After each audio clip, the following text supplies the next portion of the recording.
Tonight, the last words of Pope Francis. The Vatican revealed the Pope's final hours and details about his funeral as cardinals from around the world are now preparing for the conclave, the clandestine ritual to elect a new pope. As we hear from the countless who were personally touched by Pope Francis. He was such a brother to us, a friend to us. One of us, really, because he was so personal and funny. Here at home, Defense Secretary Pete Hegseth is fiercely pushing back on reports that he discussed sensitive details on an imminent attack on Houthis in Yemen in a second Signal group chat, one that included his wife and brother, who the White House is blaming. The stark warning to President Trump about his trade war and the dangers to the U.S. and global economies. The U.S. stock market on pace for its worst April since the Great Depression. Earnings crash. Tesla profits down 71% in the first quarter. And this Earth Day, our rare access into the EV race in China. Is America falling behind? Backing out and reversing into this power swap station. And I don't have to do anything. After less than 3 minutes, we've now got a full battery, 100%. Many know her as the mother of singing superstars Beyonce and Solange. But Tina Knowles is now telling her own story, sharing her triumphs and her private struggles publicly. When you have the attitude that you are not going to let your traumas control who you are, you're not going to become bitter. I got all these rules about it. So it's easy to not understand how it affected your whole life. From ABC News World Headquarters in New York, this is Prime with Linsey Davis. Good evening, everyone. I'm Linsey Davis. Thank you so much for streaming with us all day long. We've been tracking a dire warning about the global economy and major news from Elon Musk on multiple fronts. He may be nearing an exit from Doge as profits have plunged at his company Tesla. Musk began a Tesla earnings call by telling investors his time commitment to Doge will drop significantly starting next month, declaring the effort, quote, mostly done. The Tesla CEO has become a close and outspoken ally of President Trump, but his government slashing work via Doge has sparked backlash, harming Tesla's bottom line. The company announced today its quarterly earnings plunged 71% compared to last year, and in a statement they acknowledged politics played a role. Wall Street rebounded today, but stocks are still on track for the worst April since the Great Depression. Tonight, the International Monetary Fund warns President Trump's tariff moves are likely going to slow economic growth, not just in the U.S., but across the globe this year. Here's our chief White House correspondent, Mary Bruce. Tonight, a stark warning from the International Monetary Fund. President Trump's tariffs will slow down economic growth around the world, with the United States taking a significant hit. It comes as Wall Street is heading towards its worst April since the Great Depression in 1936, and as the White House tries to reassure anxious investors. Treasury Secretary Scott Bessent telling a J.P. Morgan conference he expects a, quote, de-escalation of the trade war with China, saying the current situation is unsustainable. But the administration sending mixed signals about the state of the talks with China. The president today painting a rosy picture. We're going to be very nice. They're going to be very nice. And we'll see what happens. But ultimately, they have to make a deal. I think it's a process that's going to go pretty quickly. But behind closed doors, the Treasury Secretary telling J.P. Morgan something very different, acknowledging China is going to be a slog in terms of negotiations. Mr. President, you said you're ultimately going to make a deal with China, but where do things stand right now? Have you talked to him? The Secretary said these negotiations are going to be a slog. My relationship with President Xi is great. So you've talked? It's been great for a long time. We've had a very good relationship, and I think we'll make a deal with China. The president today also making a point of saying he has no intention of firing Federal Reserve Chairman Jerome Powell. Yesterday, the Dow taking a dive after Trump attacked Powell on social media, calling him a, quote, major loser. The president now seeming aware his knocks on the Fed chief can rattle global markets. I have no intention of firing him. I would like to see him be a little more active in terms of his idea to lower interest rates. Stocks have been on a roller coaster ride since Trump announced his tariffs, with one company seeing a notable plunge in profits. Tesla tonight announcing its profits have plunged a staggering 71% in the first quarter of this year, since CEO Elon Musk took a major role in the Trump administration. The company acknowledging, quote, political sentiment likely played a role. Musk, who has taken a chainsaw approach to slashing tens of thousands of federal jobs, tonight telling Tesla investors he will soon be spending a lot more of his time focused on his business. I think I'll continue to spend, a day or two per week on government matters for as long as the president would like me to do so, and as long as it is useful. But starting next month, I'll be allocating far more of my time to Tesla. And now that the major work of establishing the Department of Government Efficiency is done. Our thanks to Mary Bruce. Mary Bruce joins us now. Mary, did Musk tell investors anything about the president's tariffs? Well, Linsey, he did tell his anxious investors that he has tried many times to advocate to Trump for lower tariffs, saying that's all he can do because ultimately this is up to the president. Linsey? All right, Mary Bruce for us from the White House. Thanks so much, Mary. Defense Secretary Pete Hegseth is fiercely dismissing reports that he discussed sensitive details, the imminent launch of F-18 fighter jets to Yemen in yet a second group chat on the Signal app. The second chat included his wife, brother, and personal attorney. Tonight, House Secretary Hegseth is explaining all this. Here's Martha Raddatz. Tonight, Defense Secretary Pete Hegseth dismissing reports that he shared highly sensitive U.S. military attack plans with his wife, brother, and others in a group chat he created on the commercial app Signal.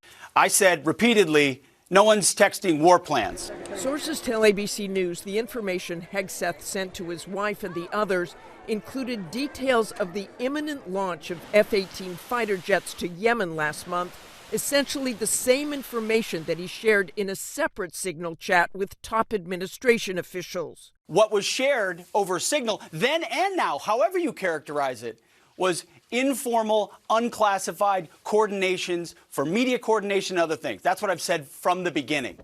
But at the Pentagon, there is growing alarm. 3 of Hegseth's hand-picked senior aides escorted out of the building accused of leaking, and a former spokesman saying the building is in total disarray. Disgruntled former employees are peddling things to try to save their ass. But those aides all denied leaking, and one of them, Dan Caldwell, a former Marine who came to the Pentagon with Hegseth after working for him at a veterans organization, says he's dismayed by the whole situation. I've been a friend and supporter of Pete Hegseth for a long time, and I'm just personally devastated by this. Some breaking news, a verdict in the Lori Vallow Daybell trial. Let's bring in Alex Stone. Alex, what can you tell us about what's just happened?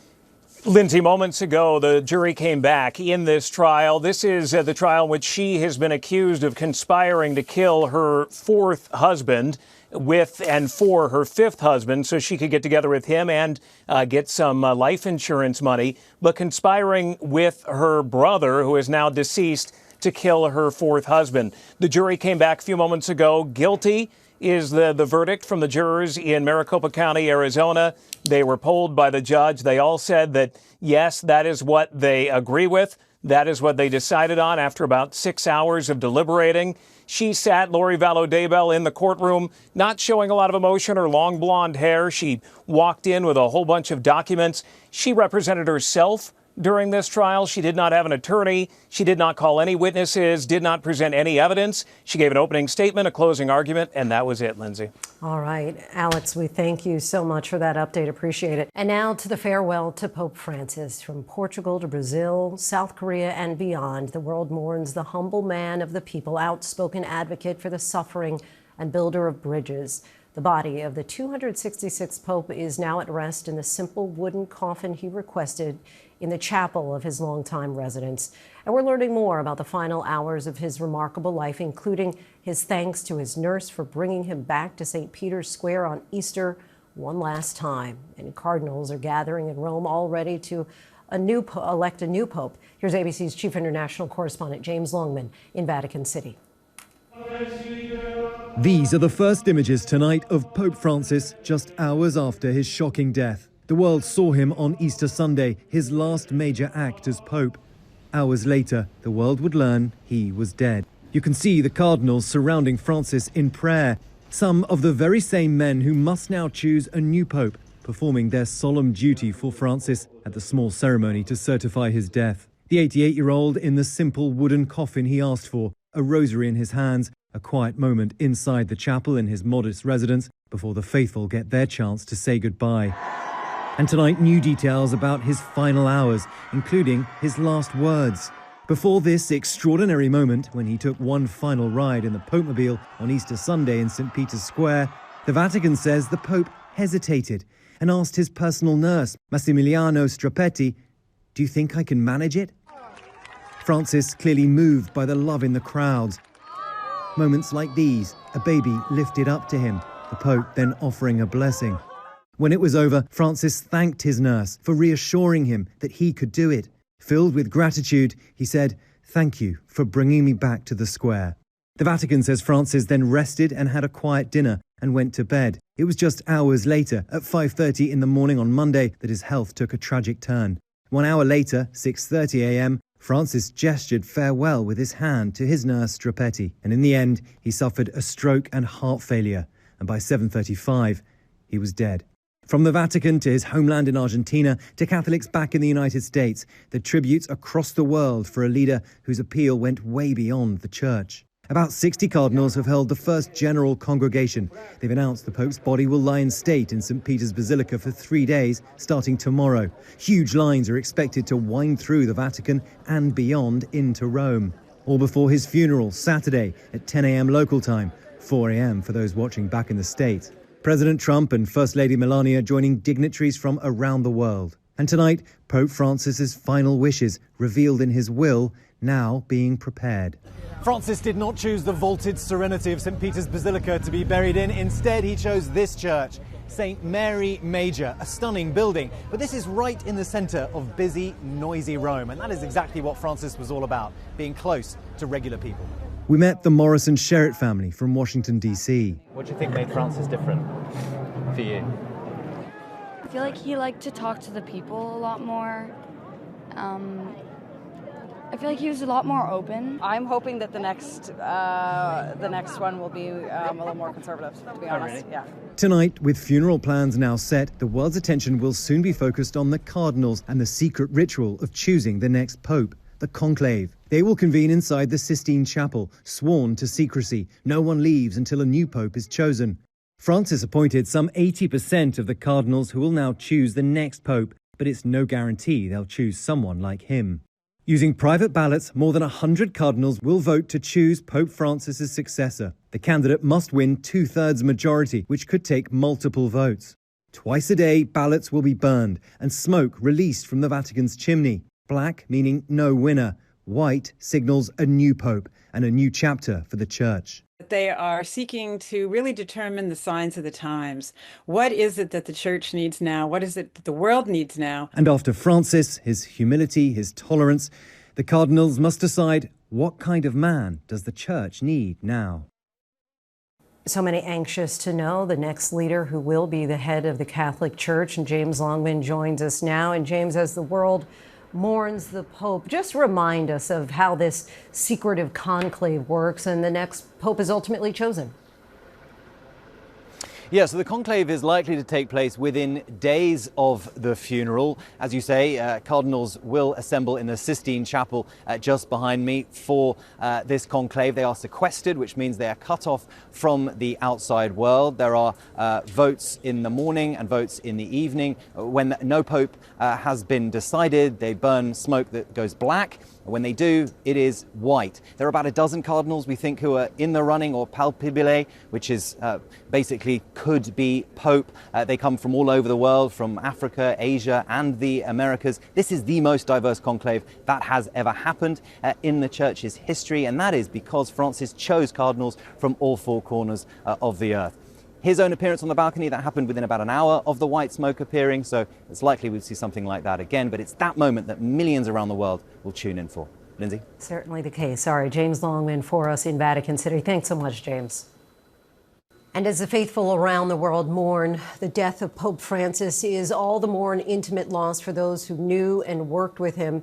That's true for our next guest, a spiritual leader who served under the Pope in Rome, missionary Franciscan sister Jeanette Gaudet. Thank you so much for joining us, Sister, and of course, our condolences to you. You've written that you had the privilege of seeing him in action for the last 13 years, calling him a living saint. Is there a particular memory that you'd like to share with us of Pope Francis?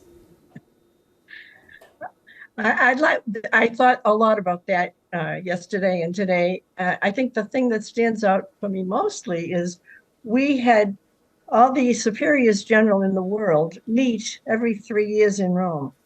And we had not had a pope able to be there with us for some time because our dates didn't coincide on the particular dates we were having the meeting. And he said, well, give me the dates and I'll see tomorrow. So she went in the next day, and there on the desk with a little envelope like this, handwritten, it said Francis in the corner. And there was a note saying, yes, I'm free, come. He was such a brother to us, a friend to us, one of us really. And he was somebody that I will never forget because he was so personal and funny, personal and funny and full of joy and hope for us. Everyone we have talked to has talked about two things in particular, his humility and his humor. Does it surprise you at all that he spent his final day on earth among a massive crowd of worshipers on Easter Sunday? Well, I was expecting, to tell you the truth, I was expecting to see him because he was out in that massive crowd the 2 days, Holy Thursday, Good Friday. He was being wheeled out into the piazza with thousands of people right then and there, and he couldn't lift his arms up. His arms were resting. He could just about wave his arms in a blessing like this. At Good Friday, he was positioned in front of the altar. I really did expect him to be there, to tell you the truth. So it didn't surprise me. And Pope Francis, of course, promoted acceptance of LGBTQ people, lifted women into positions of power, and promoted services for the disabled in a way that felt very progressive for some. How important do you think that these progressive values are for the Catholic Church going forward for the next Pope who's chosen?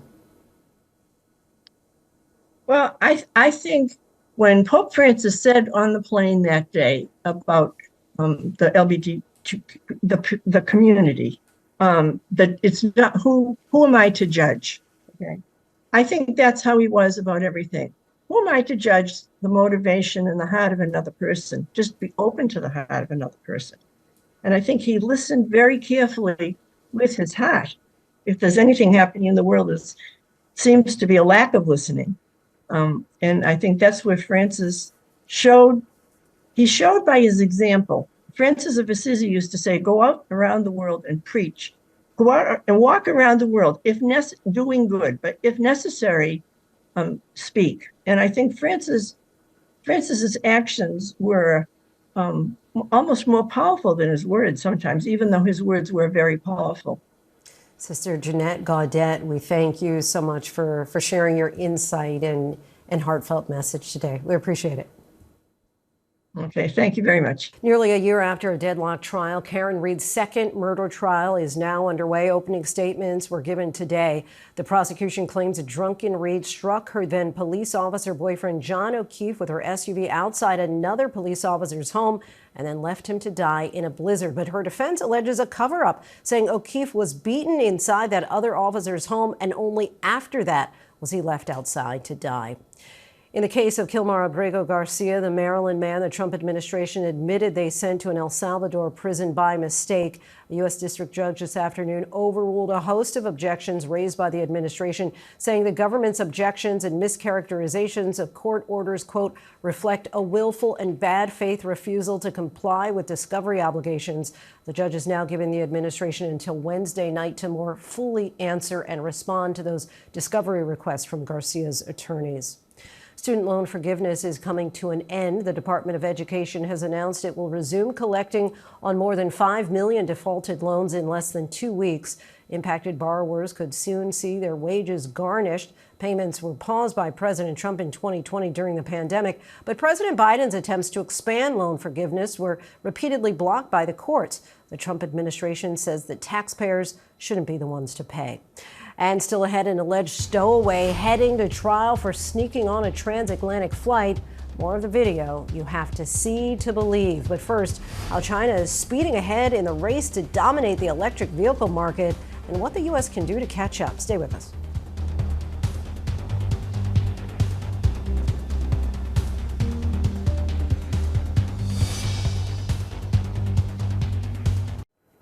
Welcome back. Tonight, Tesla is out with its earnings report, and profits dropped 71% in the first quarter. Tesla says the tariff war is partially to blame. And while tariffs may complicate the effort to electrify, in this worldwide race, we are all the potential winners. Companies from China to the U.S. are trying to create electric cars that are less expensive and can drive further on a single charge. Tesla had quite a head start, but lately some Chinese companies are showing that getting off fossil fuels does not need to come with a hefty price tag. Tonight, in a preview of our ABC News Live special, Our Home, our Britt Clinic got rare access inside China to see firsthand the impact electric cars are having there and what the U.S. could learn from their success. When it comes to electric vehicles, in China it feels a bit like stepping foot into the future. Slick in design and loaded with tech. On the streets of China, EVs are fast replacing their gas-guzzling counterparts. In the last 5 years, the EV industry here has skyrocketed to now 51% of the market share, while in America they account for just 7.5%. Transportation is the largest source of greenhouse gas emissions in the United States, about a third of the total emissions, according to the EPA. But electric vehicles, they leave a much smaller carbon footprint than gas-powered cars over their lifetime. China offering proof that a switch to an EV-powered future is within reach. Many here attribute the popularity of EVs to one major player in the industry. Tesla is the only non-Chinese car maker allowed to own and operate a factory here in China, but with the domestic market exploding, it now faces stiff competition. Last year, big local brand BYD overtook Tesla as the largest EV maker in the world by sales. Part of the reason Chinese brands have taken off, the entire supply chain is already here. Another big Chinese EV maker, NIO, is setting itself apart with battery swapping technology. NIO invited us to test out one of their swap stations. Instead of waiting to charge your vehicle, NIO will swap in a fully charged battery for their customers. Driving just in front of the power station now.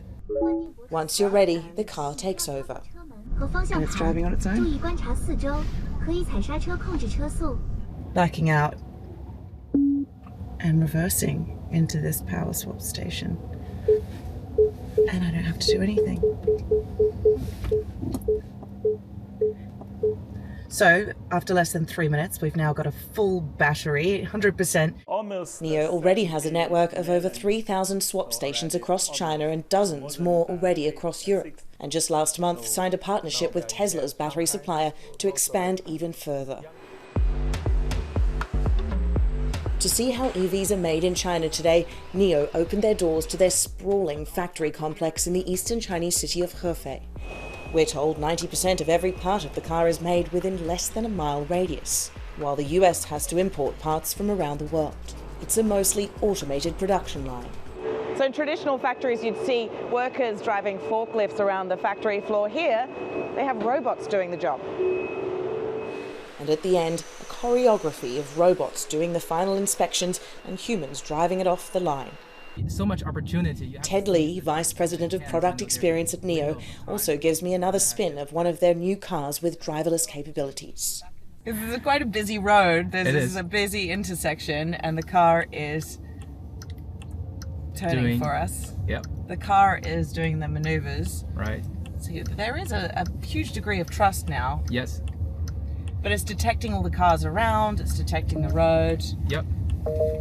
And it's telling us to turn. Yes. But don't expect Chinese electric vehicles to hit American roads anytime soon. Last September, the Biden administration dramatically increased the tariff on Chinese electric vehicles to 100%. And they now would be subject to President Trump's additional reciprocal tariffs of 245%. The Trump administration has also made moves to stifle the adoption of EVs, including clawing back money for chargers and signing executive orders that will take us back to the fuel economy standards he put in place during his first term. ES6. NIO CEO William Li says he's hopeful that will change one day. We wish we can provide the best products and the service for the global users. But there are lots of geopolitical reasons you can't do that. So, but I think in the long run, in the long term, I hope we can serve the U.S. users. Could we live in a world where everyone else is consuming Chinese EVs except for the United States? We're already seeing that. If you put up a dam on a river, it doesn't stop the water from flowing, it just reroutes it. What's happening is China's going everywhere else. Bill Russo, a former Chrysler executive who runs a Shanghai-based consultancy called Automobility, explains why American consumers may not have the same love affair with electric vehicles. We have a multi-generational habit of consuming automobiles. It serves a utilitarian purpose for most people. In China, it came along later. It's not a multi-generational habit. So the purchase consideration goes toward more technology-rich products. Is it too little too late for the US to play catch-up? If we want to win the race to the future, you've got to learn how to compete with it. And sometimes competing with it means partnering with it for a period of time. But partnership seems a ways off, especially considering how the US-China trade war has intensified in recent weeks. I guess long-term, are you protecting, your own companies and your own potential market growth? I could build a room for my child at the basement of my house. Am I protecting them from the cruel world of competition that's out there? Sure, but that's not going to make them healthy adults. You have to allow your companies to compete. Russo says that despite being a controversial figure in the United States, Elon Musk still has superhero status here in China for his role as a vanguard for electric vehicles. It's not the pioneers who ultimately profit from the end game. It's the settlers that do. The Chinese EV companies are the settlers, and they're delivering better value for the money. And there's also the environmental impact to think about. Climate scientists say the switch to electric cars will eventually help China curb its huge greenhouse gas emissions. Many are hoping the United States, another one of the world's top emitters, will also catch up. It's quite amazing how many electric vehicles you see on the road now in China. Do you imagine a world where the United States is doing the same? At the moment, and based on what I've observed, it's never comparable to this level of electrification. There are still a lot of traditional energy vehicles that are running on the U.S. streets.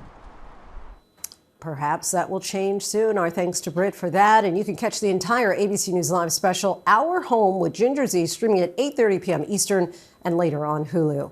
Coming up on this Earth Day, we look at the origin of the day, celebrating our planet and the best things you can do to help. And don't say please and thank you. The reason why the head of OpenAI wants you to be a little less courteous, at least with robots.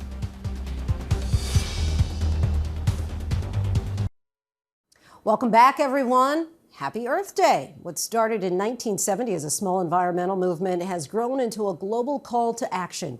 Today, we're checking the state of our planet by the numbers. The average temperature on Earth has increased by 2.8 degrees since the first Earth Day 55 years ago. Alaska is the fastest warming state in the U.S. Reno, Nevada is the fastest warming city. That climate change is making air pollution even worse. Just 7 countries met the World Health Organization's air quality guidelines in 2024, and the U.S. is not one of them. On the list, Australia, the Bahamas, Barbados, Estonia, Grenada, Iceland, and New Zealand. Plastics are, of course, a big problem. The world creates 57 million tons of plastic pollution every year. That's enough to fill New York City's Central Park with plastic waste as high as the Empire State Building. An incredible 30 to 40% of food in the U.S. ends up getting wasted. You can help cut it down by composting. 28% of that waste can be recycled. What's the single best thing you can do for the planet? Probably plant a tree. A single tree can supply a day's worth of oxygen for 4 people. They're also instrumental in absorbing carbon dioxide. The U.S. actually has more trees now than it did 100 years ago.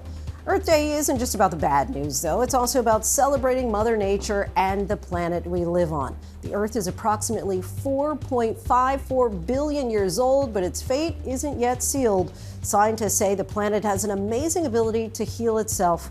We just need to give it a little help. Coming up, Scott Peterson's lawyers say they have evidence proving his innocence of his pregnant wife Lacey's murder. Those details ahead. And Tina Knowles is setting the record straight. Miss Tina, the woman best known as Beyonce's mom, opens up about her family and reveals her private health battle. Our interview next.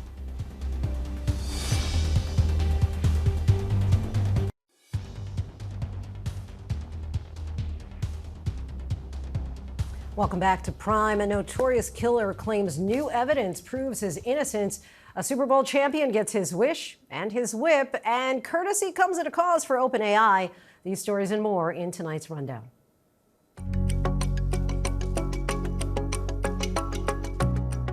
The Anti-Defamation League said there were a record number of reported anti-Semitic incidents in 2024. The ADL's audit found more than 9,300 reports of assault, vandalism, and harassment during the year, the highest number since it started counting in 1979. The organization said most reported incidents were related to Israel, with many happening at pro-Palestinian rallies held to protest the war in Gaza. The Los Angeles Innocence Project filed a new petition saying it has evidence that Scott Peterson was wrongly convicted in the deaths of his wife Lacey and their unborn son. The petition filed with the California Appellate Court points to evidence allegedly showing the dates given for when Lacey's body was dumped and their unborn child died were wrong, and also claims to have new information about crimes that allegedly happened around Lacey's disappearance near the Petersons' home. An ongoing measles outbreak in western Texas has surpassed 600 cases. The latest data from the Department of State Health Services reported 624 cases, with 27 new infections confirmed in the past 5 days. Almost all the cases are among people who are unvaccinated or whose vaccination status is unknown. At least 64 patients have been hospitalized in the state so far. Svetlana Dali, the woman accused of intentionally sneaking onto a New York to Paris Delta flight back in November, is now slated to go to trial.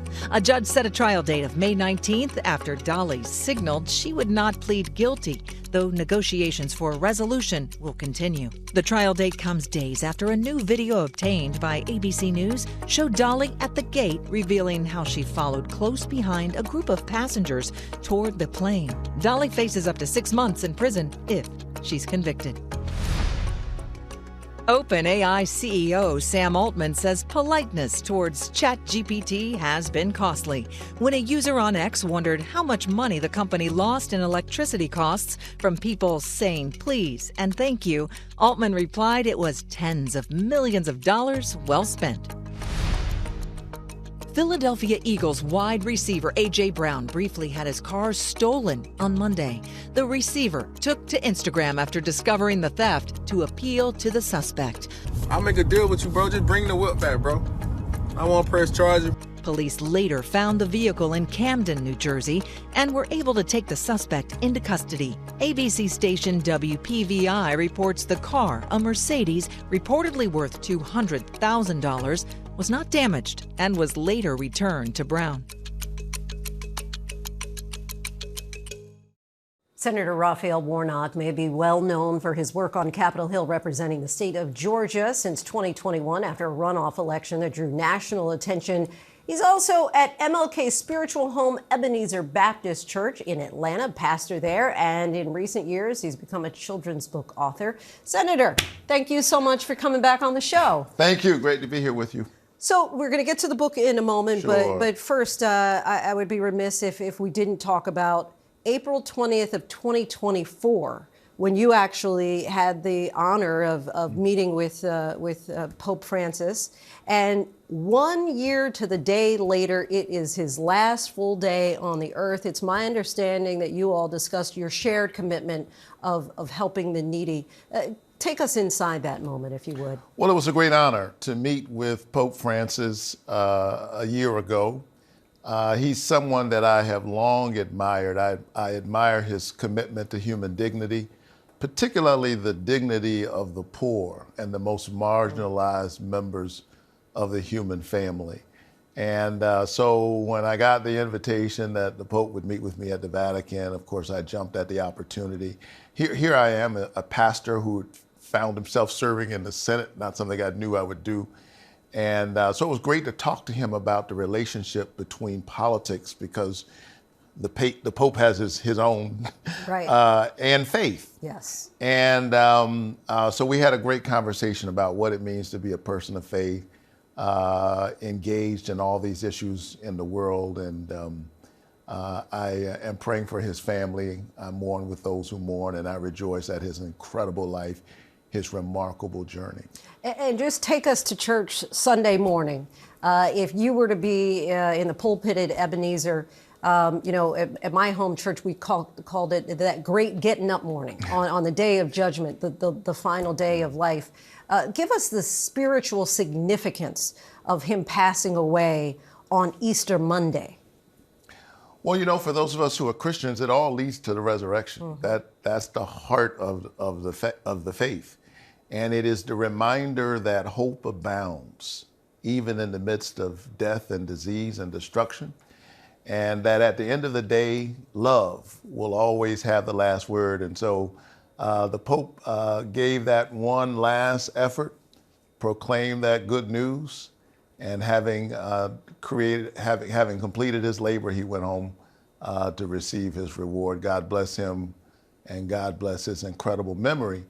And may his life inspire all of us to center ordinary human beings, particularly the poor.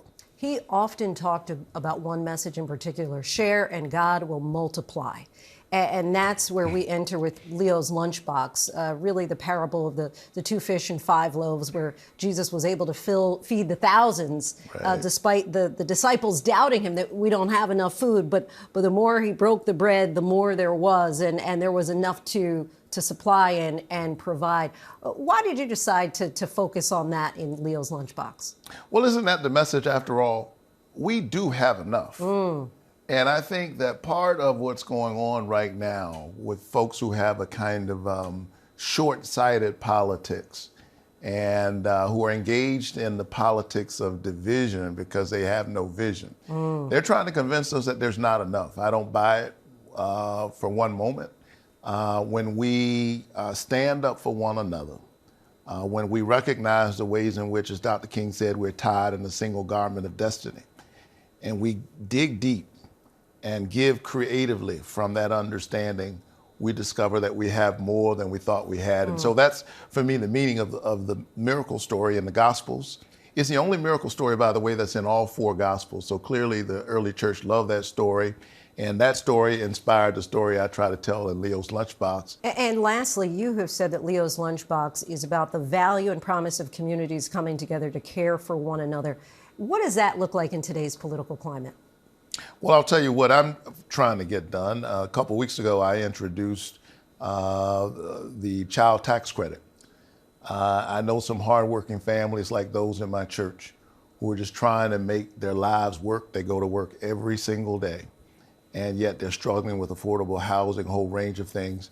And so I think every single day, those of us who are engaged in the work of public policy have to recognize that our policy, our laws, are a letter to our children. And we ought to ask ourselves what we want that letter to say. And would you say those who lack vision focus on division? Sounds like a sermon to me, Pastor. Come on by every Sunday. Right, I will be in Ebenezer one of these days. Senator Warnock, we thank you so much, as always, for coming on the show. You can find Leo's Lunchbox wherever books are sold. While many know her as the mother of singing sensations Beyonce and Solange, Tina Knowles has her own story, and she has now penned it in her memoir called Matriarch.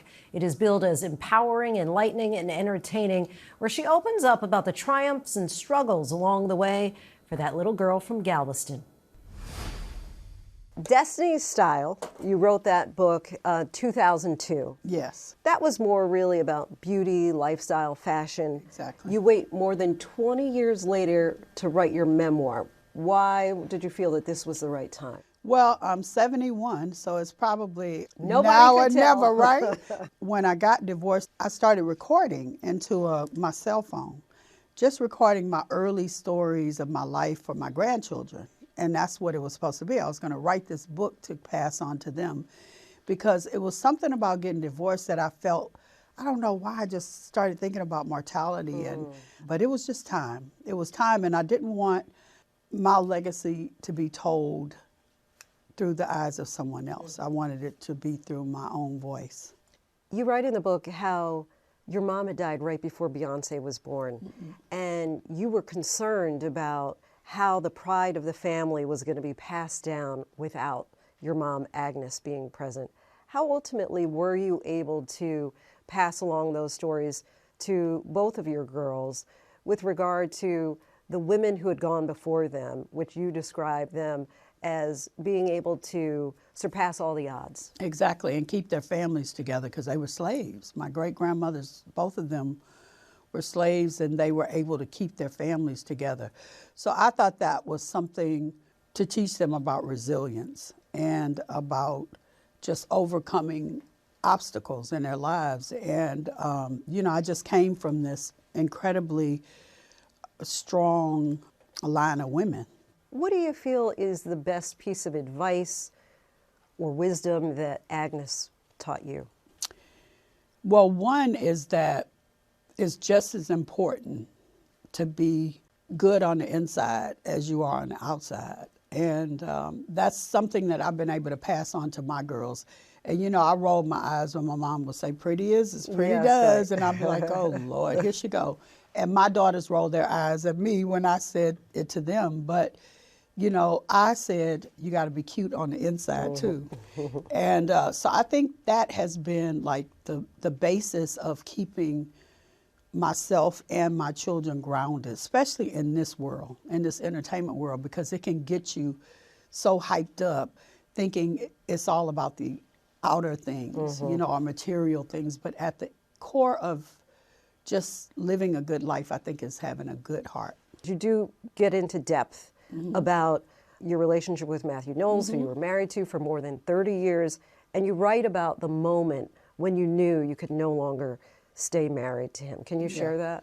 Sure. I mean, there were many moments that I felt like I couldn't stay married, but the final moment, I just had enough way before, but I think something happened in me that my kids were grown and I felt like it wouldn't affect them. And there were a lot of reasons, and I just had a boundary that I just refused to cross. You write, and I thought this was really significant. As women, we convince ourselves that if we sacrifice our happiness, it will lead to the happiness of our children, but they will never know happiness if we don't have it. They will never have power until we do. How did you get to that point of choosing yourself? Because, for one thing, what motivated me a lot were my girls. At the time of that divorce, I needed to also show them the example that if you are not happy and if things don't change, you have a right to happiness. And to see me have the courage to do that, because they knew how, you know, engrossed in that marriage I was, it was an example to them. You talked about how you went to therapy, and I'm curious if while you were writing this book, if it was cathartic. Absolutely. It's been therapy, because there are a lot of things I really worked through in this book that I didn't even realize, because we have traumas in our life. And when you have the attitude that you are not going to let your traumas control who you are, you're not going to become bitter. I got all these rules about it. So it's easy to not understand how it affected your whole life. And I realized that a lot of things that hurt me, I had just kind of stuffed away. And I cried so much during this process of this book. Can you give us a sense of what your daughters have coming up? We know, obviously, Beyonce, the Cowboy Carter tour. Yeah, You've been attending. I've been there, you know, working on the wardrobe. It's fabulous. It's going to be just, I mean, that's one of my favorite albums that she's done. What makes it your favorite? Because I think if you listen to the lyrics of the songs, like Protector, I don't know, it's so unique and different. Okay, no rest for the weary. Tell us about the book tour. Oh, I'm so excited about the book tour.